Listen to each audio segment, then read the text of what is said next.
Muy buenas noches, mi comandante. Un saludo muy especial y afectuoso también al padre y colega, don René. ¿Mm? Muy interesante su exposición también. Después espero poder hacer un pequeño aporte.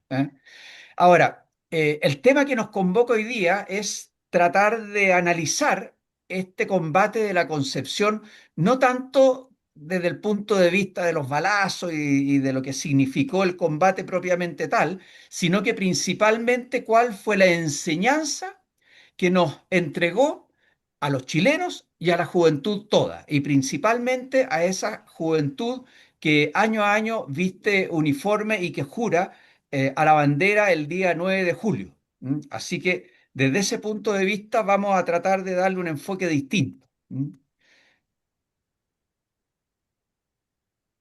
¿Avanza ahí, mi comandante, la Sí, exposición? sí, Perfecto. Entonces, para ir contextualizando un poco lo que significó este combate, tenemos que señalar que, desde mi punto de vista, durante la Guerra del Pacífico existen tres grandes hitos que se han internalizado para siempre en el inconsciente colectivo de la nación chilena. En primer lugar, la batalla naval de Iquique del 21 de mayo de 1879, que dio origen al Día de las Glorias Navales. En segundo lugar, tenemos que hacer referencia a lo que es la toma del Morro de Arica, que tuvo lugar un 7 de junio de 1880, instituyéndose esta fecha como el Día de las Glorias de la Infantería. Y en tercer lugar, y que es el tema que nos convoca, el combate de la Concepción, ocurrido el 9 y 10 de julio de 1882 en la Sierra Peruana, siendo este el día que se ha establecido para el juramento a la bandera chilena, porque esa bandera estuvo flameando durante todo el combate, ese 9 y 10 de julio, y permaneció intacta en la puerta del cuartel, y se supone que esa bandera fue traída por orden del coronel Estanislao del Canto a nuestra patria y hoy día se conserva y se resguarda en la escuela militar. Luego de la caída de Lima, en enero de 1881, se pensó que la guerra estaba terminada y parte del ejército comienza a regresar. Por lo tanto, todas las esperanzas estaba que conquistada la capital virreinal, prácticamente se iba a poner o llegar a algún acuerdo con las autoridades que mandaban Lima o mandaban Perú, pero lamentablemente la situación no fue así. De todas formas, quiero hacer referencia a algunas fotografías de la capital limeña donde encontramos flameando nuestra bandera nacional. Acá, si ustedes se fijan, una hermosa fotografía de la época, con una gran nitidez, teniendo presente lo que era la fotografía en esa época, donde podemos ver a la bandera chilena flameando en plena capital virreinal. Y una última fotografía también muy nítida, muy hermosa, de lo que es el centro de Lima, donde también se ve en lo alto flameando nuestro pabellón patrio.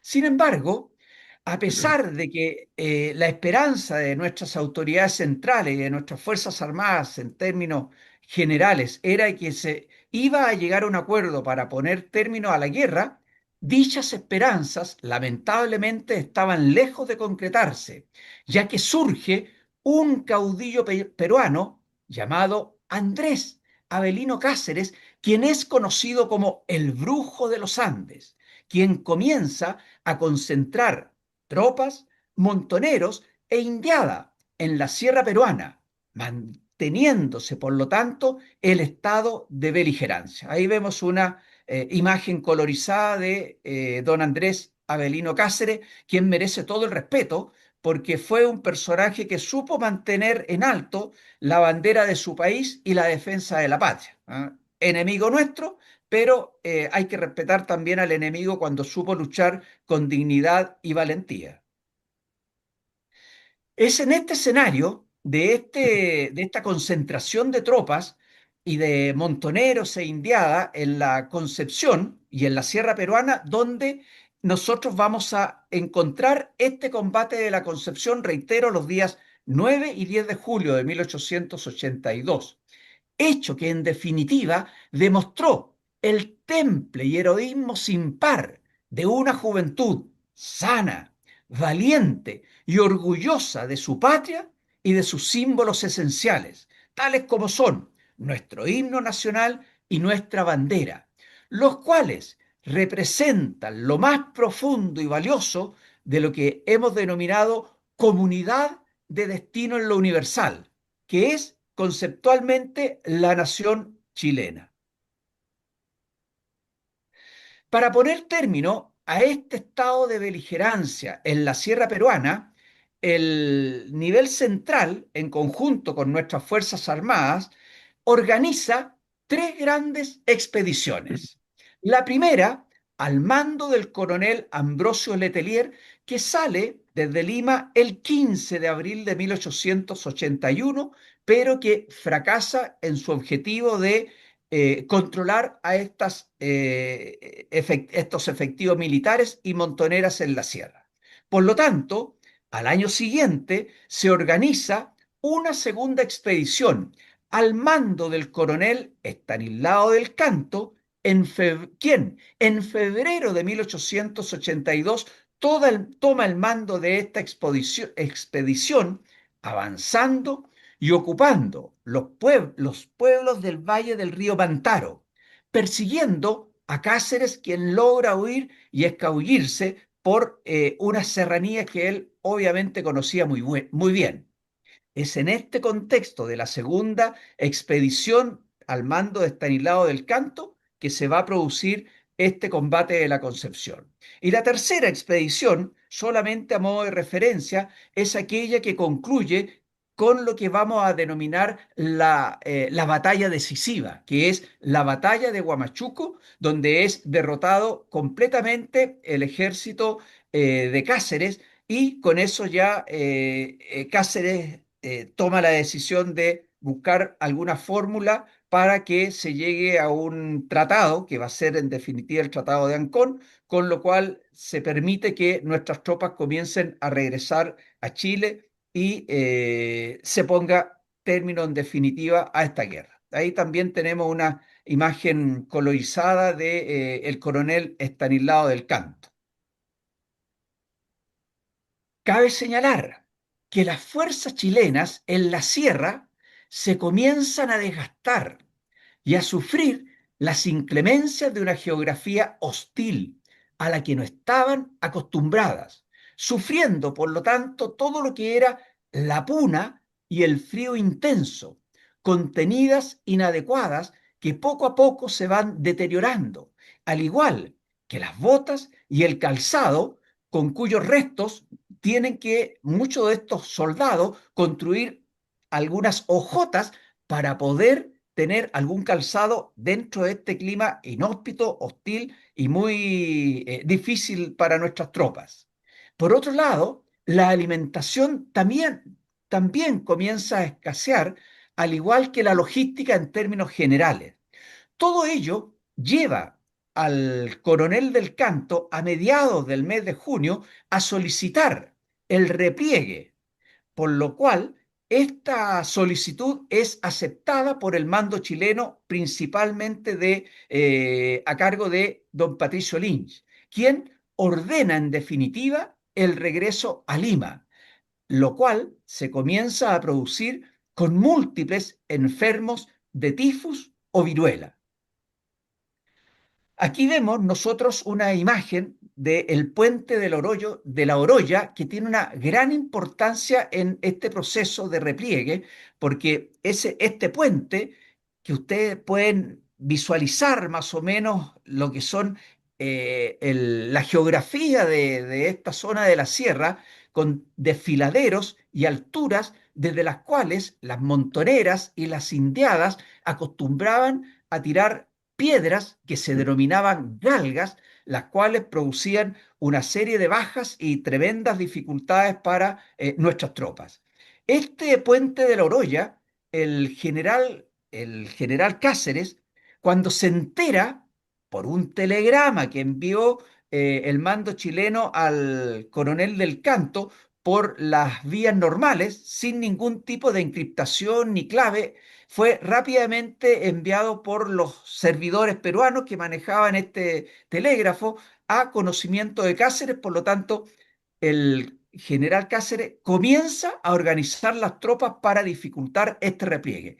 Y el cortar este puente de Loroya era fundamental para las fuerzas de Cáceres, las cuales lo atacan, pero había un destacamento chileno que logró defender este puente de manera tal de que se pudo permitir por este puente colgante el regreso desde la sierra de las fuerzas chilenas camino a Lima. En este escenario de repliegue es que tiene lugar el combate de la Concepción. El combate de la Concepción se encuentra en un punto equidistante, más o menos entre Huancayo y La Oroya. En Huancayo era la parte más al sur donde se encontraban las fuerzas chilenas y tenían que comenzar a avanzar hacia el norte de la sierra hasta llegar al enclave de La Oroya, donde comenzaban a bajar hacia lo que es el oeste de la geografía peruana, pero resulta que en la Concepción está el destacamento de los chacabucanos y un lautarino, vamos a explicar después a qué se debe eso, que es el destacamento que se bate en este combate de la Concepción al mando de Ignacio Carrera Pinto. Y este destacamento tenía aproximadamente entre 11 y 12 personas, soldados, que estaban con serias dificultades de estas enfermedades que afectaron a nuestros soldados en toda su estadía en la sierra peruana. La viruela, eh, otras enfermedades que se dan en la zona, la misma puna, porque la gente nuestra no estaba acostumbrada a este clima hostil. El cólera también era muy común dentro de las enfermedades que sufren nuestros soldados. Y hay numerosas bajas y muertos que ocurren más que por los combates, en estos combates en la sierra, fue producto de estas enfermedades, las heladas y condiciones muy hostiles que sufren nuestras fuerzas en este escenario. Tanto es así que, anecdóticamente, el historiador novelista Jorge Nostroza, en su obra inmortal Adiós al séptimo de línea, en su último tomo, donde relata las penurias en la sierra, habla o denomina a este tomo los batallones olvidados. Como señalamos, en este combate de la Concepción hay 76 integrantes del batallón cívico movilizado Chacabuco y uno del Lautaro, para hacerle honor al lautarino, el cual se encontraba enfermo y por eso que estaba en ese lugar del destacamento de la Concepción. Y estos 77 hombres, acompañados de tres mujeres, según lo que relatan las crónicas, pero que no hay ningún dato respecto de su identificación, y eventualmente de dos niños, uno de los cuales se dice, reitero, porque no hay testimonios chilenos al respecto que den fe de esta situación, habría nacido en el momento mismo del combate. Estos 77 soldados se enfrentan a una fuerza de alrededor de 3.000 hombres, entre soldados de línea, montoneros e indiada. Estos 77 jóvenes soldados están al mando del capitán Ignacio Carrera Pinto, de 34 años y nieto del prócer de la independencia don José Miguel Carrera, conjuntamente con los siguientes oficiales del grado de subtenientes: Julio Mons Salamanca, de 20 años, quien se encontraba enfermo de tifos y convaleciente en el momento del combate, pero igual se pone a disposición de Ignacio Carrera Pinto, y por su condición de salud, él se queda a cargo de defender el interior del destacamento del cuartel donde se encontraba. Arturo Pérez Canto, de 17 años, y Luis Cruz Martínez, de tan solo 15 años, muy próximo a cumplir los 16 años de edad, los cuales se cubrieron de gloria en este combate de la Concepción y con ellos podemos decir que se transformaron en héroes eternos de la patria. Acá tenemos una imagen de los cuatro héroes de la Concepción. Ignacio Carrera Pinto, el calvo, por así decirlo, que esa es la imagen real de Ignacio Carrera Pinto y no como aparece en una fotografía o imagen muy juvenil en el billete de 1.000 pesos. Acá tenemos a Mon Salamanca, a Pérez Canto y Luis Cruz Martínez. Todos ellos acompañados de la bandera que flameaba en el cuartel de la Concepción y que, reitero, hoy día se encuentra custodiada y a muy buen recaudo en la escuela militar. Podemos, por lo tanto, calificar el combate de la Concepción como uno de los actos más sublimes y extraordinarios de nuestra historia, excepcional por su altura moral y por los valores que nos legó a las futuras generaciones de soldados y chilenos, ya que la inmolación de estos 77 soldados son una muestra de heroísmo sin par, ya que a través del cumplimiento irrestricto del deber y de una lealtad a toda prueba hacia Dios, la patria y la bandera, nos ha enseñado que un chileno no se rinde jamás y que si recibe la orden de conservar su puesto, a toda costa lo hará. Es así que podemos señalar que el combate de la Concepción nos ha legado un conjunto de valores y virtudes, tanto cívicas como militares, simbolizadas en estos 77 soldados del regimiento Chacabuco y Lautaro, siendo los principales valores exaltados, a nuestro juicio, el patriotismo, el honor, la lealtad inquebrantable a la patria y su bandera y la disciplina frente a la adversidad. Cabe preguntarse, en términos muy generales, ¿cómo podemos conceptualizar lo que es un valor ético o moral?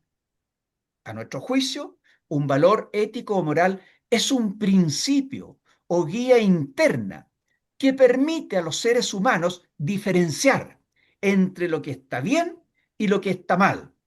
Es, por lo tanto, un ideal o un deber ser que debemos perseguir.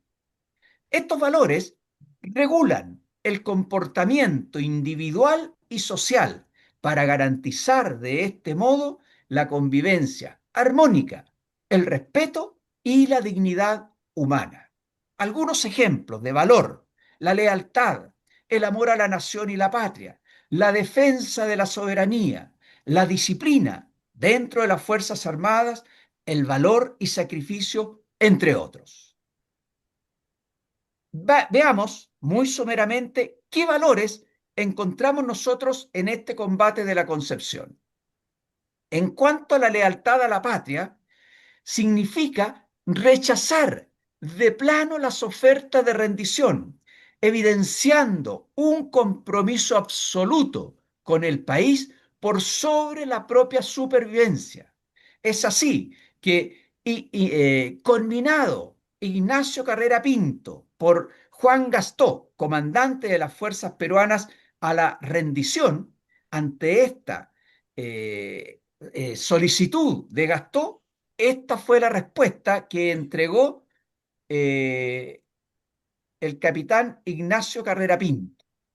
En la capital de Chile y en uno de los principales paseos públicos existe, inmortalizado en bronce, la estatua del prócer de nuestra independencia, el general José Miguel Carrera, cuya sangre corre por mis venas, por cuya razón comprenderá usted que ni como chileno ni como descendiente de aquel deben intimidarme ni el número de tropas ni las amenazas del rigor. Dios guarde a usted. Ignacio Carrera Pinto. Lealtad a la patria. Rechazar de plano las ofertas de rendición. Lo reiteramos.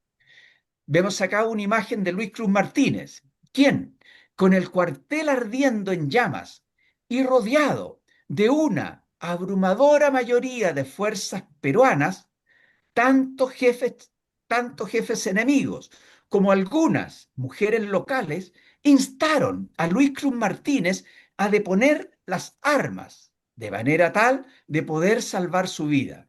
Sin embargo, este joven héroe chileno desatendió los ruegos, manteniéndose fiel a su deber militar, respondiendo de la siguiente manera: los chilenos no se rinden, o un chileno no se rinde jamás. Valor y sacrificio. Luchar hasta dar la vida en una situación de total desventaja numérica. 77 chilenos contra más de 2.000 o cercanos a los 3.000 soldados, montoneros e indiadas. El honor y la dignidad implica mantener el deber cumplido, inmortalizado en la icónica frase atribuida a Luis Cruz Martínez: los chilenos no se rinden jamás, sin perjuicio que los 77 hombres y mujeres de la Concepción supieron cumplir con el artículo 21 del Reglamento de Disciplina para las Fuerzas Armadas, el cual establece textualmente: el militar que tuviere orden absoluta de conservar su puesto a toda costa lo hará. Coherencia y juramento. Cumplir con el juramento militar hasta el extremo, defendiendo el pabellón patrio hasta el último instante. En síntesis, no basta con conocer en teoría los valores institucionales como ideales de conducta. Lo importante es que dichos valores se encarnen en una conducta real, tangible y observable. Por lo tanto, cuando ese valor se transforma en conducta en una persona, en un militar, se transforma ese valor en una virtud. Por ello, podemos concluir que los 77 héroes de la Concepción fueron hombres virtuosos y un ejemplo a seguir por la juventud actual y la del porvenir. Eso es en términos generales el texto, mi comandante, que tenía para esta conversación. Acá solamente para finalizar, una fotografía arreglada por la inteligencia artificial, colorizada, donde se muestra una mejor imagen de nuestros soldados acompañado por una pintura que se encuentra en la estación de los héroes del Metro de Santiago.